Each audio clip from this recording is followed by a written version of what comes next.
Battery ആയതുകൊണ്ട് നമുക്ക് ഒരു പ്രാവശ്യം ഫുൾ ചാർജ് ചെയ്താൽ 2 മണിക്കൂർ നമുക്ക് കണ്ടിന്യൂസ് യൂസ് ചെയ്യാൻ കഴിയും.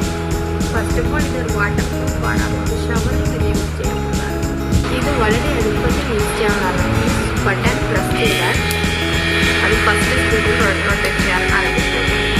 Once again if you press it will rotate in the second speed. കൂടി അവർ പ്രൊവൈഡ് ചെയ്യുന്നുണ്ട്. ഇത് നിങ്ങൾക്ക് യൂസ് ചെയ്യാൻ അറിയാമെങ്കിൽ ആമസോണിലും ഫ്ലിപ്കാർട്ടിലും